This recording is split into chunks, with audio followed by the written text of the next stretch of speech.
I guess tapos na, finish na. Lahat ng pinaglalaban natin tungkol sa climate change ay tapos na, hindi na nagbago. So yung mga scientists nag-aalala sila dahil baka umabot daw tayo ng 42. Alala yung scientist, baka daw umabot tayo ng 42 within 10 years. 42 degrees. Pero ngayon obviously hindi lang 42, 53, at hindi 10 years, agad-agad ito na. So itong pag-init na to hindi pala talaga kaya ng tao. Walang utak ng tao ang kayang sumulusyon sa ganitong problema. Ang galing lang ang tao sa gera, sa kasakiman, pagmamanipula at saka kapangyarihan. Doon lang ang magaling ang tao. Pero kung sasabihin mong susolusyonan natin yung problema sa kalikasan, sa pag-init ng panahon, hindi kaya. Walang makakagawa. Wala sa lahi ng tao na to, itong human race, hindi niya kaya. Kaya pala nagkakaroon ng mga mass extinction events, no? Yung mass extinction events, ilang beses nang naulit yun. Kasi nga hindi pinaprioritize ng tao yung mga pinaka-importante sa buhay niya. Gaya nito, alam naman natin na puno ang solusyon. Tingnan nyo nga yung mangga namin doon, may bunga na, ganda. Marami kaming puno dito, yung pinapangalagaan namin to, especially me. Ang tinitrim namin kasi minsan yung puno lumalaki, baka pag bumagyo naman bumagsak, makadisgrasya, kaya maapektuhan yung ari-arian kasi minsan nakadikit na sa bahay.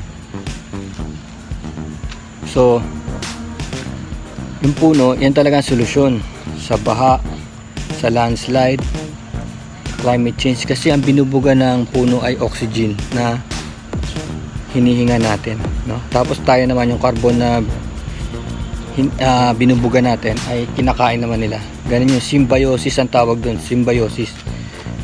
Bigyan mo ko, bigyan kita. Bigyan mo ko, bigyan kita. Ngayon, pag pinatay mo siya, wala na tayong pagbibigyan at wala na rin magbibigay sa atin.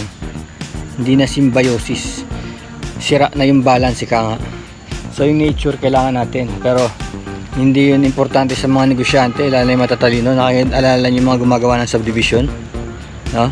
Si Voltes 5, talagang minsan yung mga subdivision ang lawak, puputulin lahat yan.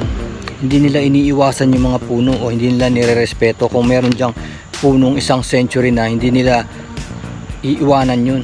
Kasi nakita ko yun hanggang sa panahon ngayon. May ginawang mall dito sa amin, may ginawang mall, ang daming puno nun. Alam yun ng mga mayor kagawad, ng mga dating Marikenyo, na yung mga punong yun ay century old na, century old. Ang dami.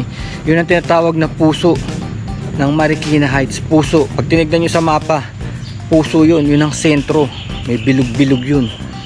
Ayun, tinayuan ng mall.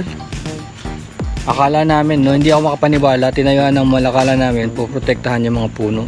Siguro mga 20 puno yun. Meron silang nilipat ng mga 3, kunwari yung boring, alam mo yung 3 boring na hindi naman talaga na nakakasurvive ang puno. Pag nililipat mo, 3 lang iniwan nila, namatay na yung isa. Ano kung ano nangyari sa 2. Talagang hindi nila nirespeto yun. Kasi iniisip ko sana, kung talaga nagmamalasakit yung mga matatalinong tao na yun, tsaka yung matatalinong negosyante, nagmamalasakit sila sa kalikasan, magtatayo sila ng mall doon, pero gagawin nilang highlight yung mga puno. Yun sana ginawa nila. Sana iniwasan nila yung puno. Nasa gitna yung puno, tas nasa gilid sana yung mall. Nasa paikot niya yung mall, na iwan yung puno sa gitna. Mas maraming pupunta dyan. Maniwala ka kung ginawa lang nila yun, kung nirespeto lang nila yung mga century old na puno ron. Makikita niyo yun sa puso ng Marikina Heights. Tignan niyo sa Google Earth.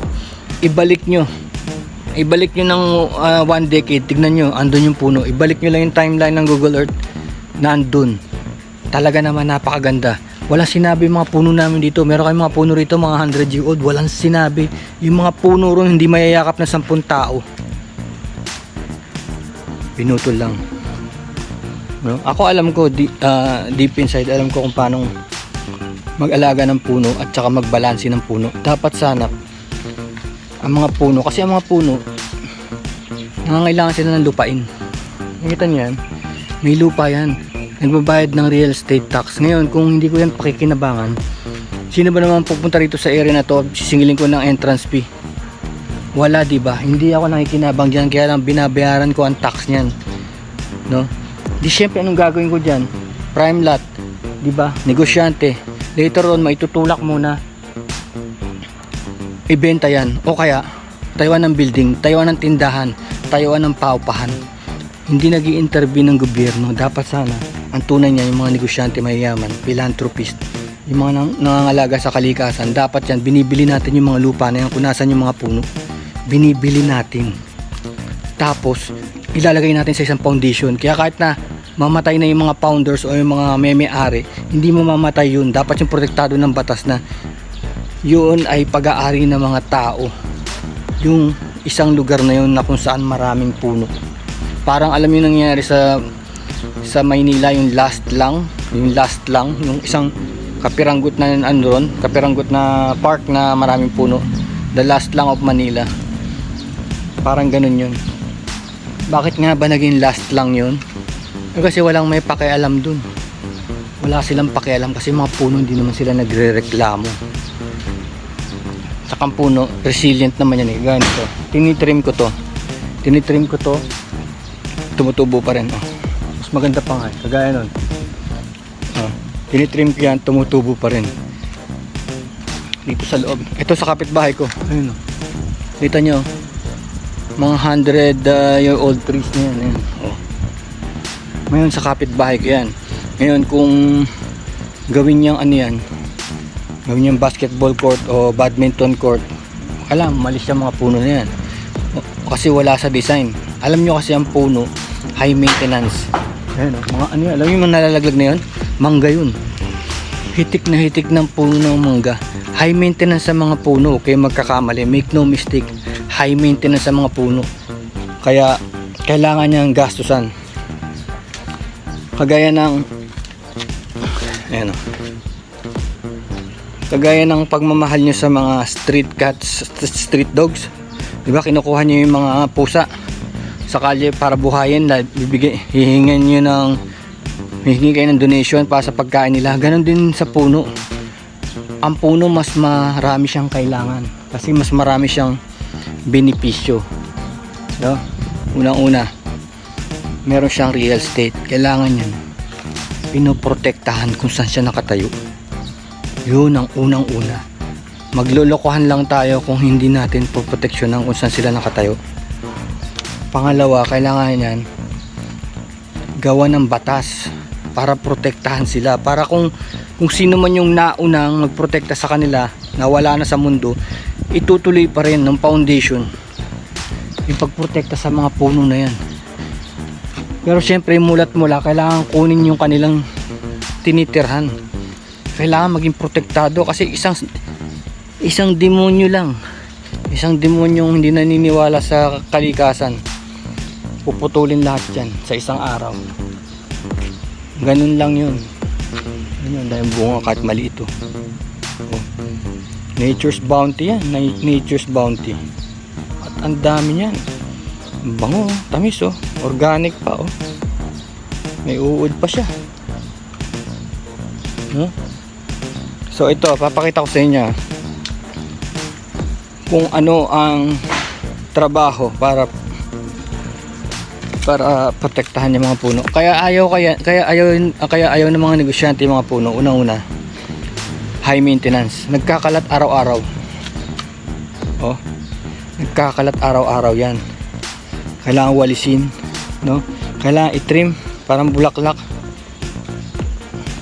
Nalalaglag yung branch.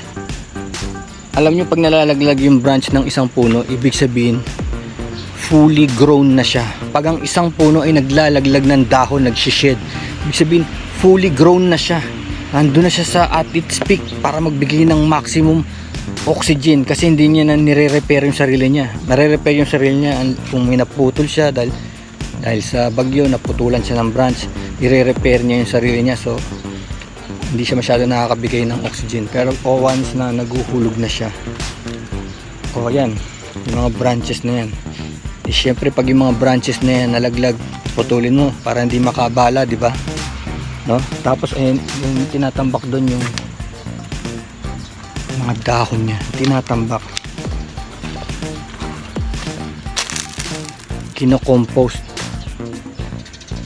and of course kailangan niya ng lupa kung saan mo i-compost, at kailangan ng trabahador kung sino yung magme-maintain na nung lugar na mga puno o parke. Marami yan, no? Marami akong puno dito. So yun ang solusyon sana kung nakikinig man yung mga politiko o mga negosyante, no? Kung talagang na-alarma na kayo. Kaso nangyari kasi may pambayad sila ng aircon, siyempre hanggang sa sandaling ito nasa aircon sila, so hindi nila ramdam tong mga init na to. Pero umabot na ng 53 degrees at hindi ito natatapos sa ganun. Hindi, simula pa lang to. Ang susunod nito, mga maladilubyong bagyo. Dahil sa mainit na panahon, iinit yung ang nagpapower ng mga bagyo yung init ng dagat. Pag sila ay nasa dagat, dun sila kumukuha ng kapangyarihan para maging hurricane forces. Sa dagat, mas mainit ang dagat, mas matindi ang bagyo. Kaya brace yourselves, dahil tuturuan pa tayo ng leksyon ng kalikasan mula ngayon.